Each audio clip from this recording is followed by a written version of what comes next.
ओम पुराण पुरुषोत्तमाय नमः। श्रद्धावान सज्जनों, पितृपक्ष चल रहा है और हम 2 दिन से आपको पुराणों का अवगाहन करा रहे हैं। हमारे 18 पुराणों में प्राय सभी पुराणों में श्राद्ध के विषय में वर्णन आया है। हमने विगत वीडियो में आपको स्कंद पुराण और देवी भागवत पुराण, ये 2 पुराण में किस प्रकार से वर्णन किया गया है, श्राद्ध के क्या क्या नियम बताए हैं, कैसे श्राद्ध करना चाहिए, किन्हीं किन्हीं बुलाना चाहिए, उसका वर्णन सुना। उससे मिलता जुलता हर पुराण में वही बात है। देखिए, आज मैं आपके सामने अग्नि पुराण लेके आया हूँ। अग्नि पुराण का 117वां अध्याय और ये 206 पृष्ठ, क्रमांक 206, बहुत पुराना गीता प्रेस गोरखपुर के पुराण हैं। सब बड़े बड़े पुराण तो नहीं मिल पाते, विशेषांक के रूप में जो निकले हैं और बहुत ऑथेंटिक है, साफ प्रामाणिक हैं, इसलिए गीता प्रेस गोरखपुर पर तो कोई उंगली उठा ही नहीं सकता। तो आज मैं आपको श्राद्ध कल्प के विषय में, देखिए अग्नि पुराण क्या कहता है, मैं पढ़कर सुना रहा हूँ। सुनिए आप, और उससे आपको समझ में आ जाएगा किस किस पुराण में और श्राद्ध के बारे में क्या क्या कहा गया है। ये श्राद्ध की बड़ी महिमा है, इसलिए मेरा मन हुआ कि पुराणों के माध्यम से भी श्राद्ध की महिमा के बारे में आप तक मैं पहुँचूँ। सुनिए, अग्निदेव कहते हैं, महर्षि कात्यायन ने मुनियों से जिस प्रकार श्राद्ध का वर्णन किया, मैं उसे बतलाता हूँ। सुनिए, संक्रांति आदि के अवसर पर श्राद्ध करना चाहिए। केवल अश्विन में ही नहीं, संक्रांति के काल में जब संक्रांति पड़े तब कर सकते हैं। और इसके बाद अवराह्न काल में, कृष्ण पक्ष में, अवराह्न ने विशेष रूप से श्राद्ध जो है दोपहर में किया जाना चाहिए, अपराह्न में किया जाए 12-1 के आसपास। चतुर्थी तिथि को अथवा उसके बाद की तिथियों में श्रद्धा उपयोगी सामग्री एकत्रित करके उत्तम नक्षत्र में श्राद्ध करें। श्राद्ध के 1 दिन पहले ही ब्राह्मणों को निमंत्रित देना चाहिए। यह अग्नि पुराण कहता है कि जब भी आप श्राद्ध करें तो 1 दिन पहले ब्राह्मणों को बुलाइए। सन्यासी, गृहस्थ, साधु अथवा स्नातक श्रोत्रिय ब्राह्मणों को जो निंदा के पात्र ना हो, स्पष्ट लिखा हुआ है। देखिए यहाँ पर कुछ लोगों, अभी हमने पिछले एपिसोड में बताया था कि भाई हमारे यहाँ दशनामी गोस्वामी विशेष रूप से रहते हैं, जो इस जगत गुरु शंकराचार्य के अनुयायी हैं, इसलिए वो अपने आप को गृहस्थ सन्यासी कहते हैं। तो उनको भी निमंत्रण श्राद्ध में देना चाहिए।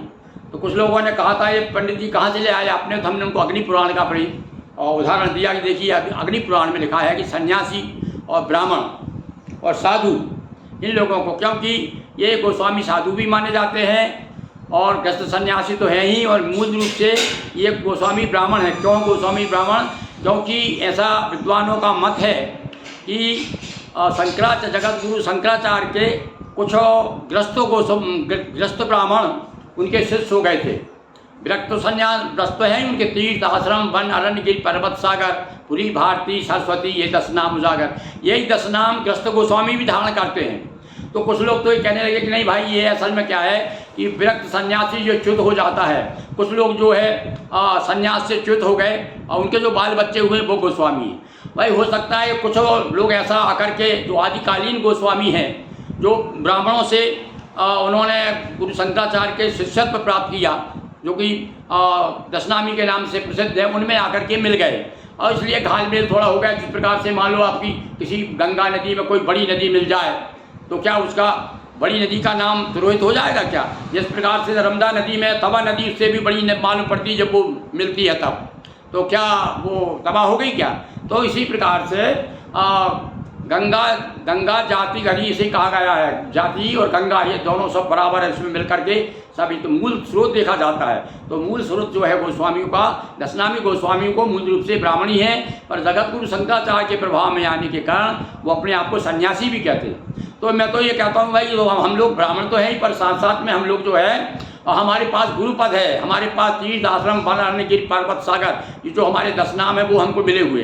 तो इसलिए हम लोग ब्राह्मण भी हैं और सन्यासी भी है, उसका धर्म भी पालन करते हैं। तो यहाँ लिखा सन्यासी को भी बुला सकते हैं आप। तो खैर ये विषय अलग हो गया, इस पर मुझे चर्चा नहीं करना था। ये हम अपने मूल विषय पे अपन आते हैं। ये देखिए आप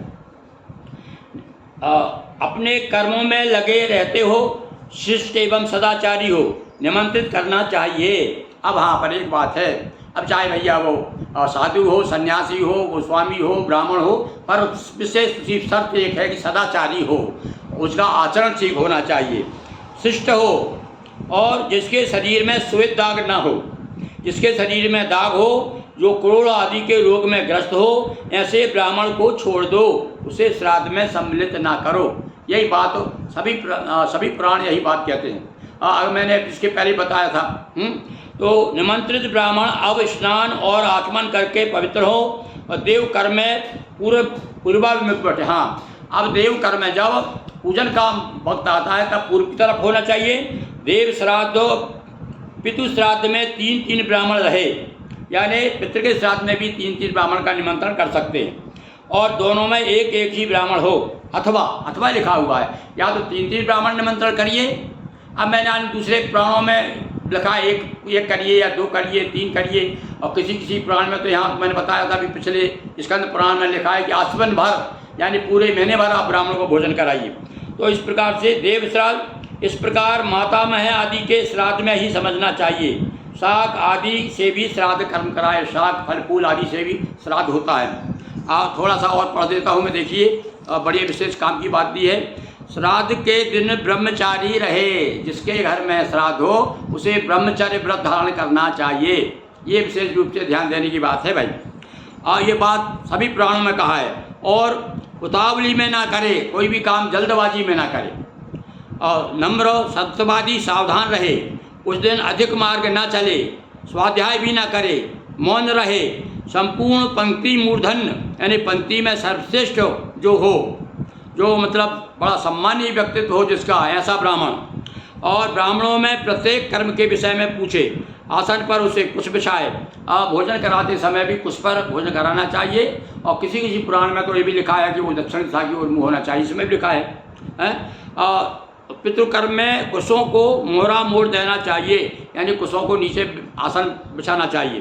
पहले देवकर्म फिर पितृकर्म करें, यानी जो भी पहले देवताओं का स्मरण करना चाहिए और उसके बाद में पितृकर्म करें। देवकर्म में स्थित ब्राह्मणों से पूछे, मैं विश्वदेवों का आह्वान, विश्वदेव की पूजन की जाती है भाई, विश्वदेव आह्वान करूँगा, ब्राह्मण आज्ञा दें, आह्वान करो। तब विश्वदेवा से आगता श्रृणुता माँ हेमा हवम एदम निर्खीदत। ये अजुर्वेद का मंत्र है भाई। इस मंत्र के द्वारा विश्वदेवों का आह्वान करें और आसन पे छोड़े।